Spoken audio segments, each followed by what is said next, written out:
Baik, pada saat ini kita akan mengetahui dan mempelajari lebih jelas mengenai mekanisme kerja jantung. Kita akan bertanya kepada narasumber kita mengenai mekanisme kerja jantung pada orang dewasa dan mekanisme kerja jantung pada janin.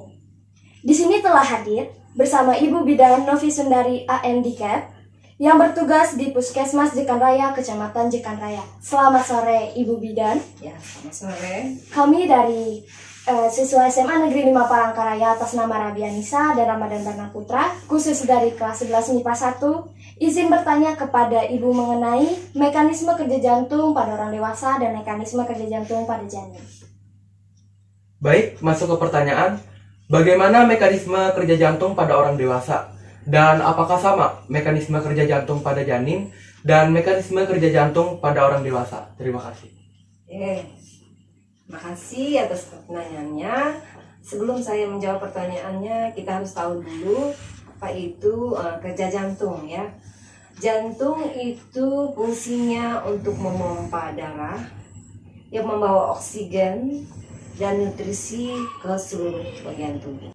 Jadi perlu saya jelaskan ya, mekanisme kerja jantung pada orang dewasa dan anak itu hampir sama ya. Yang membedakan itu adalah frekuensi dari jantung. Frekuensi itu seperti kayak detak jantung, itu namanya frekuensi. Kalau bayi neonatus itu frekuensi jantungnya 120 sampai 160.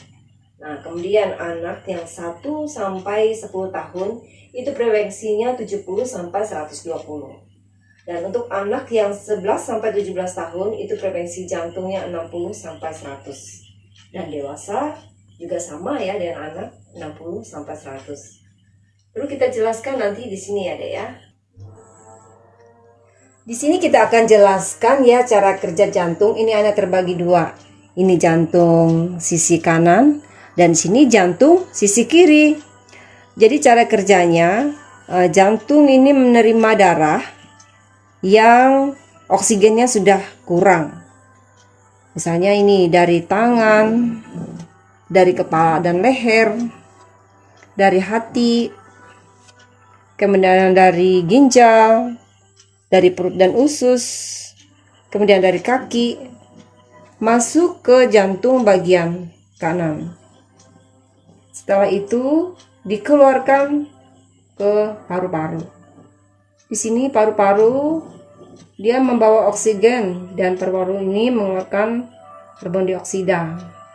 Setelah itu masuk ke jantung bagian kiri, kemudian dikeluarkan lagi yang sudah berisi oksigen tadi, kemudian diedarkan kembali ke tangan, ke kepala, leher, dan kemudian ke hati, ke perut, ke usus, ke ginjal, dan ke kaki. Jantung bekerja sama dengan paru-paru untuk dapat mengalirkan darah secara optimal ke seluruh bagian tubuh. Langkah-langkah yang dilakukan oleh jantung dan paru-paru. Pertama, ini atrium kanan ini menerima darah yang kekurangan oksigen dan kemudian memompanya melalui atrium kanan masuk ke ventrikel kanan melalui katup triscus pidalis. Ini katupnya ya. Setelah itu darah yang tadi kekurangan oksigen tadi dikeluarkan melalui arteri pulmonalis. Ventrikel kanan ini tadi yang kekurangan oksigen memompa darah menuju paru-paru melalui katup pulmonalis. Ini masuk dan keluarkan. Setelah itu dia masuk ke paru-paru. Setelah mengambil oksigen dari paru-paru, berikutnya darah akan dialirkan ke ventrikel kiri. Dia masuk ke sini ya. Nah, darah yang dari paru-paru tadi ya. Lalu ada katup di sini, namanya katup mitral. Masuk ke dia ke ventrikel kiri. Kemudian terakhir ventrikel kiri ini kemudian memompa darah masuk ke aorta. Nah, dari sinilah dipompa untuk ke seluruh tubuh. Bagian-bagian tubuh kita seperti kepala, tadi tangan, atau hati. Jadi Dek ya, dari keempat tahap tersebut yang perlu diketahui bahwa dari atrium kiri dan kanan merupakan ruangan yang terkecil yang bertugas memompa darah menuju ventrikel.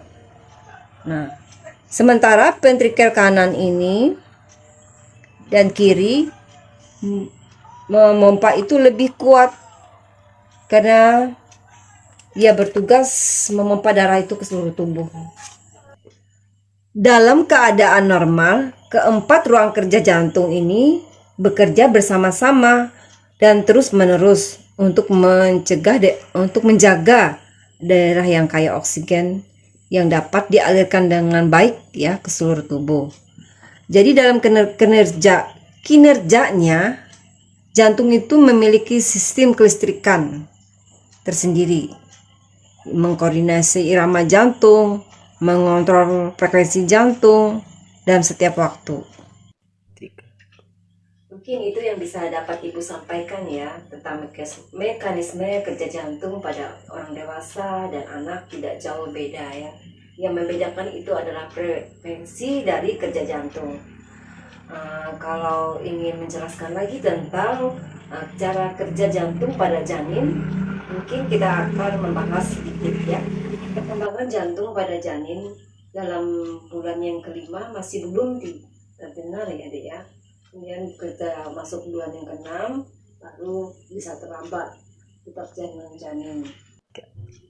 Selanjutnya perkembangan jantung janin berlanjut pada minggu yang ke-12 ya, kehamilan. Ketika sumsum tulang bayi itu mulai sibuk memproduksi sel-sel darah.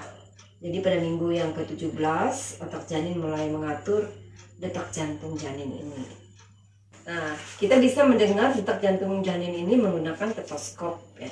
Pada saat janin di dalam kandungan ini berdetak sekitar 140 detik. Pada saat jantung janin dalam kandungan ini berdetak sekitar 140 detak per menit. Nah, jadi menjelang akhir minggu ke-25 ini pembuluh darahnya sudah terisi dengan darah. Yang tadi tugasnya memindahkan darah yang mengandung oksigen tadi.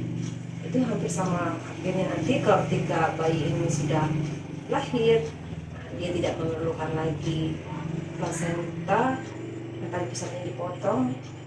Hampir sama sirkulasi jantung janinnya ini sama dengan anak-anak yang sudah dewasa. Mungkin itu penjelasan dari. Baik, kami ucapkan terima kasih atas penjelasan yang telah disampaikan untuk kami dari Ibu Bidan Novi Sundari AMDCAP. Terima kasih semuanya, semoga yang saya sampaikan bermanfaat dan untuk kedepannya kalian lebih menggali lagi. Terima kasih.